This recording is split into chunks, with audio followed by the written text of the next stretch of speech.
Welcome to the Deep Dive. We cut through the noise, distill the most complex histories, and give you the knowledge you need to walk away informed and surprised. And today we are undertaking a particularly dramatic and frankly brutal assignment. That's right. We're doing a deep dive into 1 Kings chapter 16. This chapter is a historical pressure cooker. We're looking at the northern kingdom of Israel during a span of only about, 44 years? Roughly, yeah. From around 910 to 866 BC. And in this incredibly brief window, we witness a rapid succession of 6 different kings. 6 kings.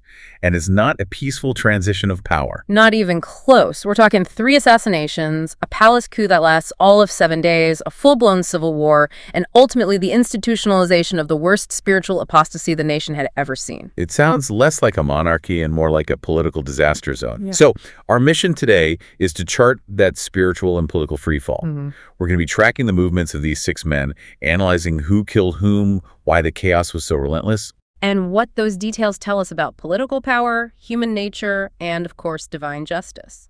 We have sources covering the geopolitical reality, the cultural context of ancient Near Eastern worship, and the theological framework that kind of binds it all together. And the central tension we really need to focus on is this profound contrast between 2 things. On one hand, you have the human element. The fleeting, bloody thrones. Exactly, built on murder and fear. And on the other hand, you have the immutable, rock-solid fulfillment of God's prophetic word. So every king rises, thinking he's the one who's going to consolidate power through violence or some clever political move. Only to find that their ambition is merely the unwitting instrument of a far greater divine purpose. It's fascinating. Okay, let's unpack this. And we really have to start where the judgment begins, with that first prophetic warning against the powerful Baasha dynasty. So we meet Baasha. He's the king who's reigned for pretty considerable time, actually 24 years in the capital, Tirzah. And he came to power by wiping out the house of Jeroboam, the previous king. Correct. And now God sends a warning directly to him, and he sends it through a fascinating, though maybe lesser-known figure, the prophet Jehu, son of Hanani. And I noticed in the sources that Jehu came from a prophetic legacy. His father, Hanani, had actually confronted King Asa of Judah. That's right. So this isn't just some random messenger popping up. This is a voice steeped in the tradition of confronting state power. And now he's targeting the king of Israel. So what was the central indictment Jehu delivered? The message was a brutal reminder of Baasha's humble origins and his subsequent failure. God starts by saying, and I'm paraphrasing here, "I lifted you out of the dust to make you ruler of my people Israel." Out of the dust, so not a royal line. Not at all. It emphasizes a foundational truth. Baasha's power was entirely a gift from God. He was an instrument, meant to clean up the mess left by Jeroboam. But he didn't. He committed the exact same fatal error as his predecessor. He walked in the ways of Jeroboam, continued the sin of the golden calves at Dan and Bethel, and caused Israel to sin, provoking the Lord's anger. That's such a crucial point. The Baasha was successful politically. He destroyed the previous dynasty, which was actually God's will, but he was simultaneously judged because he did it out of his own ambition. Right, and then he immediately sinned by keeping Jeroboam's false religion. So there's a complex judgment on both motive and action. Indeed. It really shows that God judges not only the outcome, but the heart of the actor. And the judgment announced by Jehu was one of utter shameful destruction. What were the specifics? God promised, "I will destroy you and your family just as I destroyed the descendants of Jeroboam." And then the text provides these chilling graphic details that signal a divine curse. This is the part about the dogs, the vultures. Yes. Any member of Baasha's house who dies in the city will be eaten by dogs, and any who die in the field will be eaten by vultures or fowls.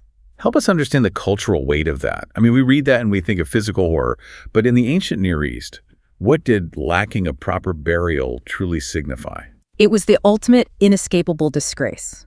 In that culture, a proper burial was, it was essential for dignity, for peace, for the continuation of the family legacy. So to be denied that? To be denied a burial and instead be consumed by scavengers' dogs inside the city, birds outside, was to be utterly exposed to shame. It signified a complete curse from the divine. It meant the family was considered so vile, so rejected by Yahweh, that they were unfit even for the earth. This prophecy guaranteed the total annihilation of the Baasha dynasty's name and remembrance. So Baasha, son of Ahijah of the tribe of Issachar, he reigns for 24 years in Tirzah. And despite his political longevity, his military strength, the theological verdict is simple. Evil. Evil. He dies, he's buried, and the judgment immediately shifts to his son Elah. And Elah, also of Issachar lineage, inherits the throne and reigns for a mere 2 years. A very short reign, which is a lesson in how personal moral failure can create massive political vulnerability. So what specifically led to Elah's downfall so quickly? The text is incredibly specific. Elah was assassinated by Zimri, who was a high-ranking officer commander of half his chariots. And where was the king when this coup happened? This is the key detail, isn't it? It is. He was getting drunk at the home of Arza, the supervisor of the palace in Tirzah. This isn't just a moral failing, it's a critical, catastrophic political failure. It's a massive failure of priorities. The sources indicate the northern kingdom was engaged in continuous military action against the Philistines at Gibbethon. Right, the army is on the front lines. Exactly. So while the army, the very foundation of Elah's power, is risking their lives on the border, the king is back in the capital, intoxicated and oblivious, sheltered by a palace official. It just signaled weakness to every ambitious commander in the ranks. And Zimri seized the moment. Precisely. He recognized the perfect opportunity. He struck Elah down in the 27th year of Asa's reign in Judah, seized the throne, and then immediately moved to solidify his position through an act of total terror. Describe that purge. What did Zimri do to ensure no rivals were left? Zimri launched a comprehensive, absolutely ruthless purge. He slew all the house of Baasha. All of them. The text uses that ancient idiom for total extermination, leaving not one that pisseth against a wall, which means the complete elimination of every single male heir. But he didn't stop there, did he? No. He destroyed distant relatives, friends, anyone associated with the previous regime, all to prevent any possibility of revenge or a counter-coup.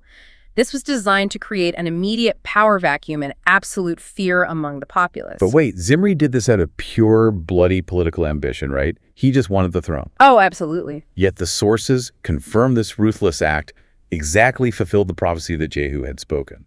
So how does the text square Zimri's wickedness with the idea that his acts served a divine purpose? And that is the core theological principle of this entire chapter. You could call it the Deuteronomistic understanding of history.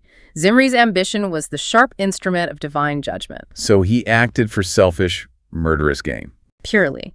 Yet God, in his sovereignty, used that very act to fulfill the judgment Baasha earned by his sins, specifically those vanities, that contemptuous word for the idols that he and Elah had provoked God with. I see. The text explicitly notes Zimri destroyed the dynasty of Baasha according to the word of the Lord, which he spoke through Jehu the prophet.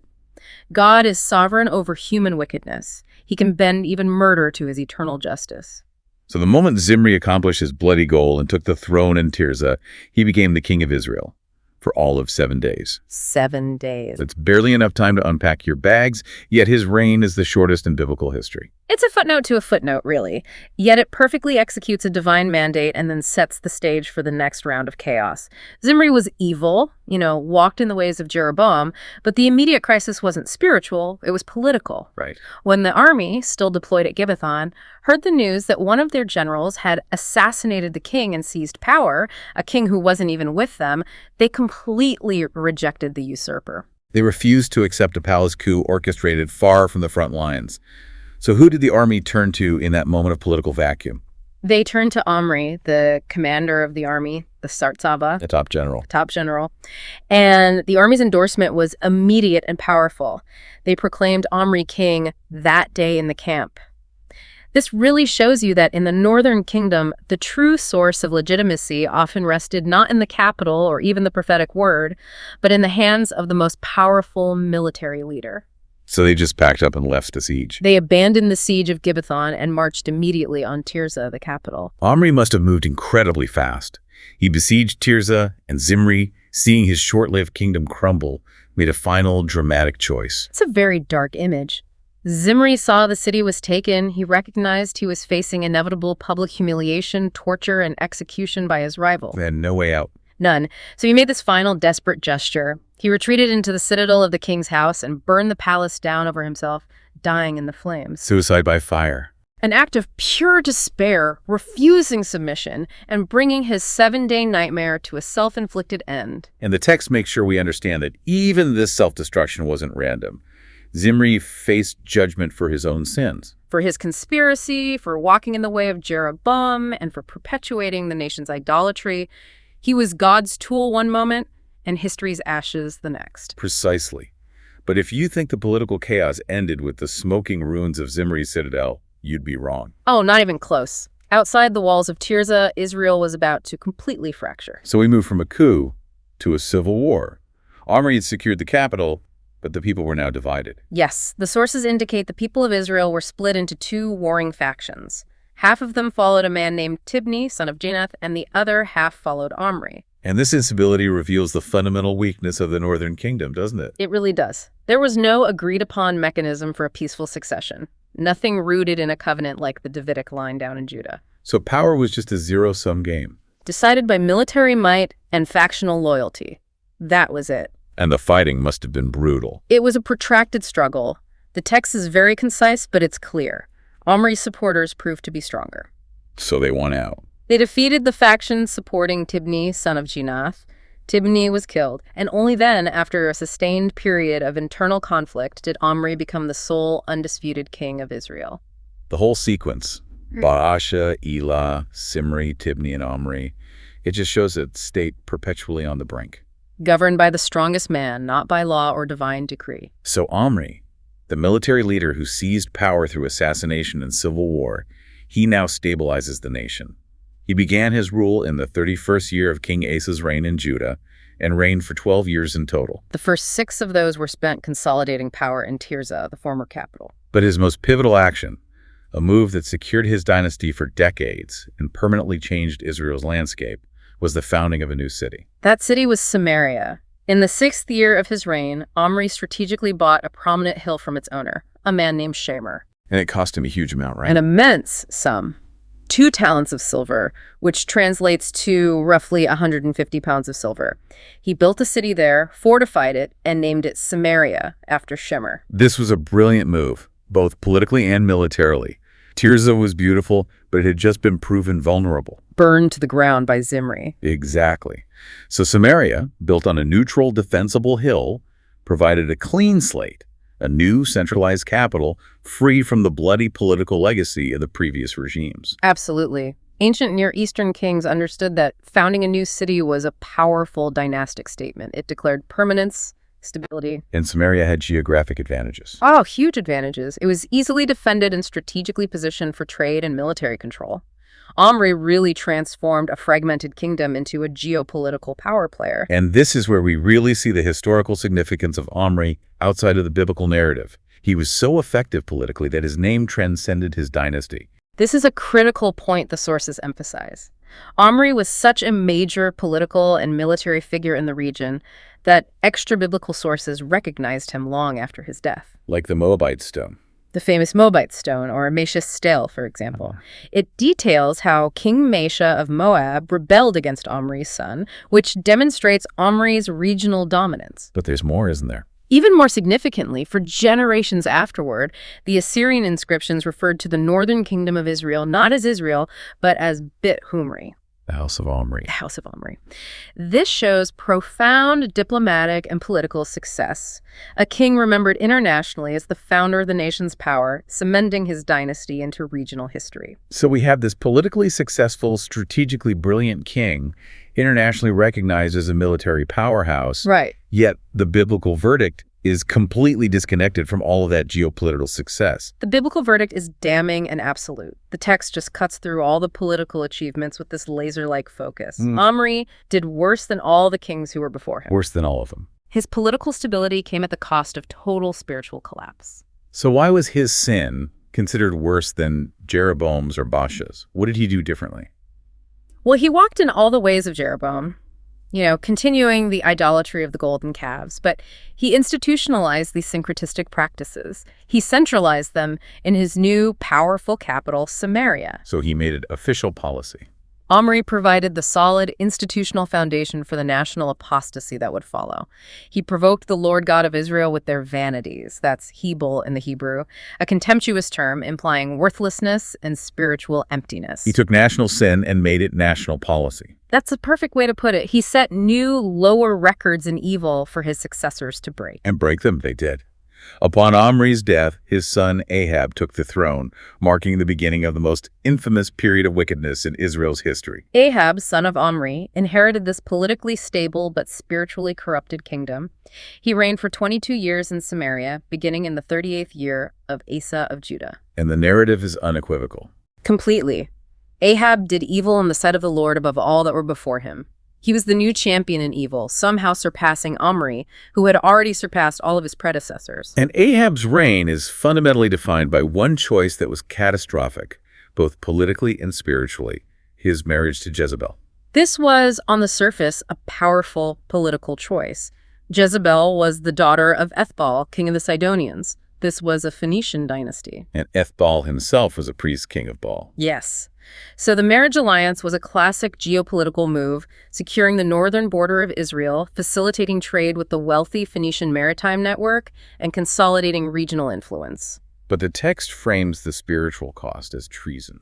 Absolute treason. The sources say it was a light thing for Ahab to continue Jeroboam's sins. What's the distinction there? Jeroboam mixed Yahweh worship with the calves, which was syncretism.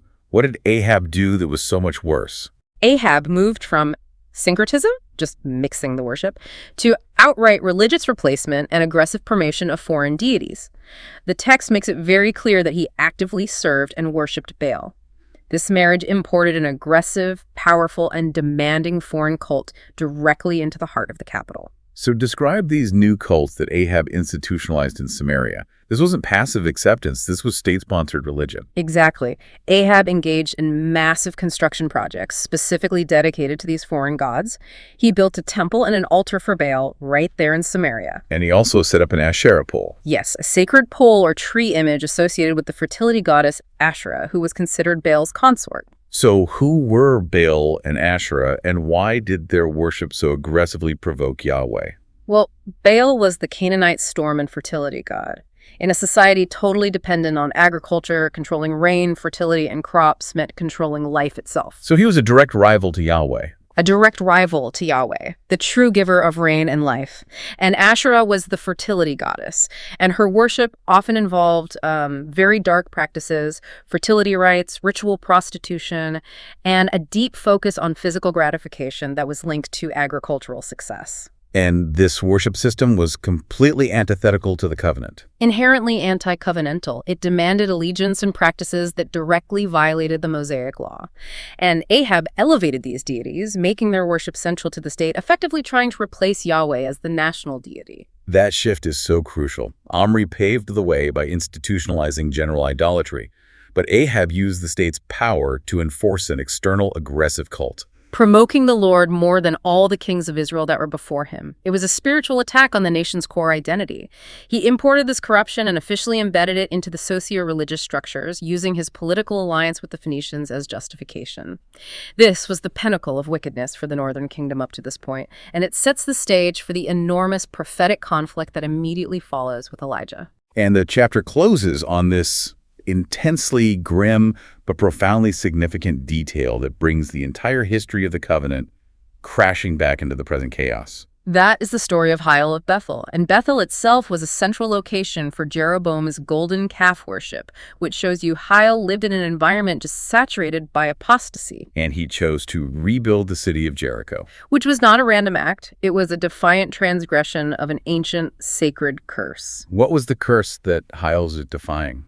Centuries earlier, when Joshua conquered Jericho, he laid a solemn public curse recorded in Joshua 6.26.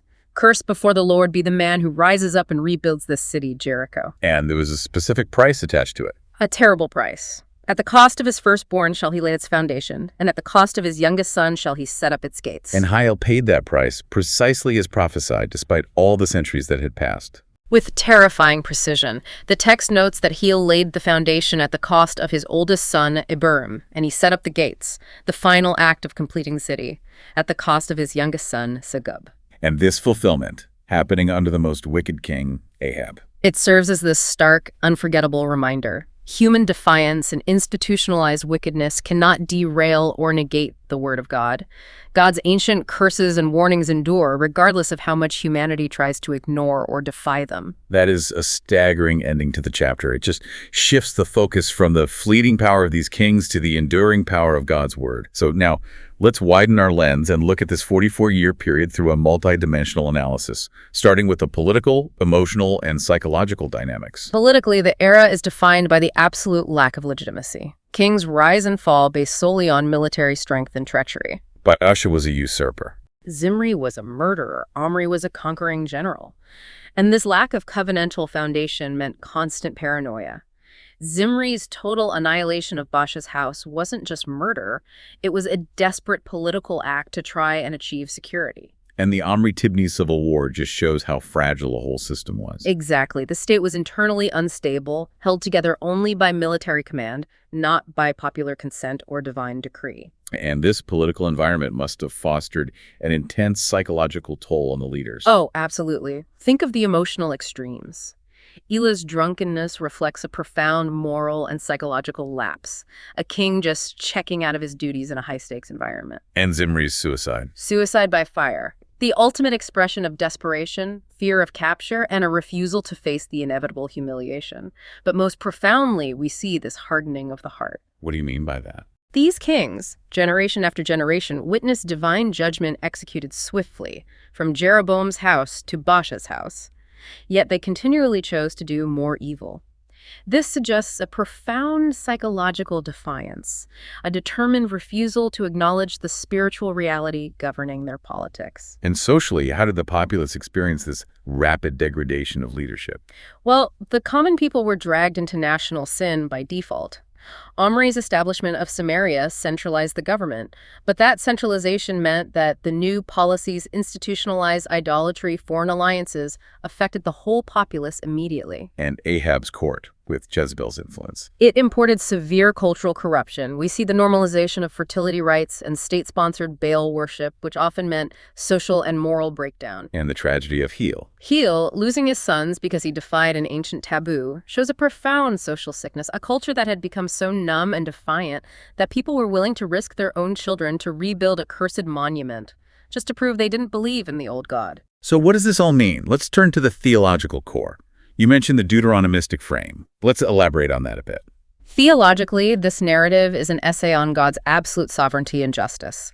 The constant repetition of "did evil in the sight of the Lord" is the central engine of the Deuteronomistic history. It's the authors a framework for judging every single king. And their criteria are pretty specific. We're threefold.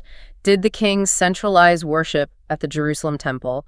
Did the king eradicate the high places, which were these local, illegitimate altars? And did the king adhere to the Mosaic covenant, specifically avoiding foreign deities? And the kings of Israel consistently fail all three of those criteria. Completely. They perpetuate the sin of Jeroboam with the calves at Dan and Bethel, they maintain the high places, and then Ahab aggressively imports a foreign cult. The narrative reassures the listener that even though the human political system is pure chaos, Yahweh maintains absolute judicial control. The prophetic word is always fulfilled. The word of the prophet, like Jehu's oracle or Joshua's ancient curse, is fulfilled with terrifying surgical precision. We should also examine the allegorical and typological elements here. How does this cycle of violence typify deeper spiritual truths? Well, the dynastic violence is a powerful illustration of the house of blood motif. Those who rise by treachery are destroyed by it. It's a self-consuming judgment.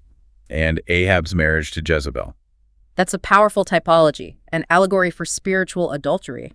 Israel, as a nation, was Yahweh's covenant spouse. When Ahab married the daughter of the Baal priest king and institutionalized foreign worship, the nation was symbolically and practically betraying the covenant for a false lover. Embracing practices that were antithetical to their identity. Exactly. And Samaria, the new political capital, becomes a symbol of this entrenched, institutionalized apostasy and rebellion against God. This brings us to the unseen dynamics. This was clearly more than a political contest. It was a spiritual battle against the very essence of Yahweh's authority. Without a doubt. The core conflict is between Yahweh, the creator and sustainer, and the systems promoting Baal and Asherah. In the ancient world, gods fought over spheres of influence. So Baal claimed control over the storm, rain, and fertility. The lifeblood of the agrarian economy. Ahab policies weren't just secular power brokering, they were an act of spiritual warfare, actively challenging Yahweh's dominion by endorsing a demonic or false god system. They invited what the text views as hostile spiritual powers, the power structures behind Baal and Asherah, into the socio-religious fabric of Israel. And in this war, the prophetic word delivered by figures like Jehu and soon Elijah, it functions as God's spiritual weapon. It does. It diagnoses the condition and announces the divine judicial action that lies just beneath the surface of all the political maneuvering. It acts as the anchor. The prophets constantly remind the people that covenant unfaithfulness always draws divine judicial action, regardless of how stable a king might seem politically.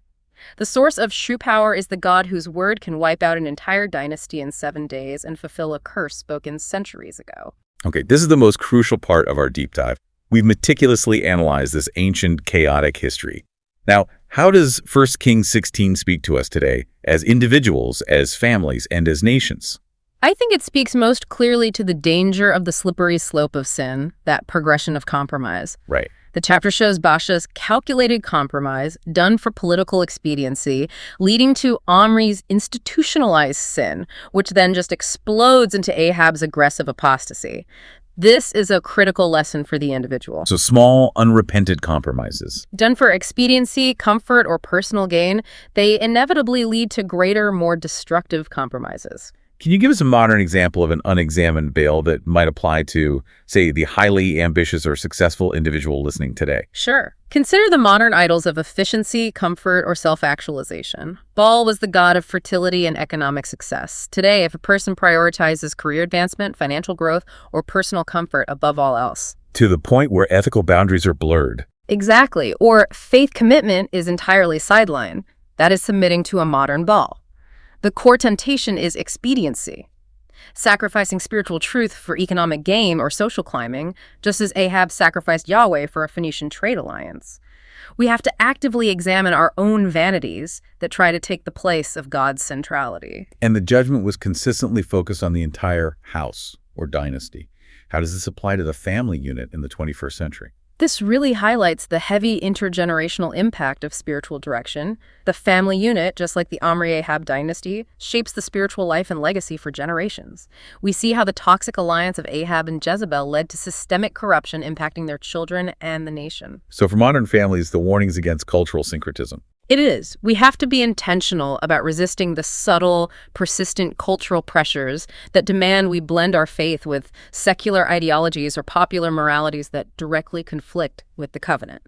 If the parents compromise for convenience, like using a political alliance or a cultural trend to feel more secure or accepted, the children will inevitably inherit the institutionalized version of that compromise. And on a larger scale, culturally and nationally, the parallels to Ahab's use of state power to institutionalize foreign unbiblical values are pretty profound. Absolutely. The chapter serves as a stark warning about how state policies, cultural imports, and powerful political alliances can institutionalize unbiblical values. Baal and Asherah were economic gods tied to prosperity. Exactly. Similarly, modern power structures often reshape public ethics and law in the pursuit of wealth or security or collective identity, often undermining foundational divine principles. When modern culture elevates concepts, say radical autonomy or economic materialism, to the level of ultimate truth, it's institutionalizing a spiritual rival. We are warned to be vigilant about how political expediency and cultural fads try to replace covenant commitment. It sounds incredibly dark. Yeah. In a time of institutionalized apostasy like that, what encouragement does 1 Kings 16 actually offer to a believer? It offers profound encouragement, actually. It shows that even in the absolute darkest times, and Ahab's reign was the height of wickedness, God maintained a powerful prophetic witness. Jehu delivered his warning. And immediately after this chapter, the sources introduce Elijah, who stands alone against hundreds of Baal prophets. This encourages believers to be a pure minority. Your spiritual power is not defined by your popularity or by the political strength of your position, but by the truth of the prophetic word you stand on. God preserves a remnant. Even when it seems the entire culture has capitulated. So we can pull specific lessons for behavioral and mind renewal from all this chaos. Yeah. What are the key takeaways for daily application? I think there are 3 critical actionable lessons. First, cultivate absolute confidence in God's word. Right. The fulfillment of the prophecies concerning Baasha's house and the terrifying precision of the Jericho curse assure us that God's word is an irresistible force. It transcends political upheaval and generational timelines.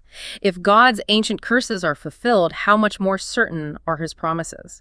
You have to trust it absolutely, even when it contradicts the cultural consensus. Okay, what's the second lesson? Second, we must actively reject syncretism.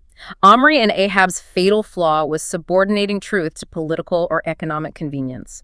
Believers have to cultivate spiritual courage and refuse to blend faith with cultural demands just to gain social or financial acceptance. We have to avoid making alliances, spiritual or philosophical, that necessitate betraying the covenant. And the third? Third, embrace mind renewal. The kings failed because their hearts hardened and they stopped viewing the world through the lens of God's law. We must actively study Scripture, the true historical and theological frame, to critique modern cultural narratives and avoid embedding fleeting cultural fads into our sacred practice. The mind is the battleground where the insidious logic of Baal, the logic of expediency, challenges the enduring truth of Yahweh. This deep dive into 1 Kings 16 has been a sobering account of ambition, murder, compromise, and escalating apostasy, tracked through 6 doomed thrones. It's a heavy chapter. But as you've shown, it is ultimately a profound testament to God's unwavering sovereignty and justice, proving that the word of the Lord is the only enduring force in history. Exactly. The cycle of political instability and national crisis we've chronicled is consistently shown to be the direct consequence of a nation's institutionalized sin. Yet amidst the chaos of coups and fires and assassinations, God's ultimate authority over history remains supreme. That conviction is the secure foundation for the believer, even when national structures seem to be collapsing. So here is the final provocative thought for you to consider as you wrap up this deep dive. Ahab's alliance with the Phoenicians was justified by his court as a necessary security and economic measure, a politically prudent choice, despite the moral cost. Given how swiftly and precisely God's judgment was executed against the most powerful kings in the land, what seemingly small politically or economically prudent compromise that requires you to defer truth for expediency might be acting as a modern Sidonian alliance that is inviting spiritual compromise into your life today, something to consider as you stand firm this week. Thank you for joining us on this deep dive. Thank you.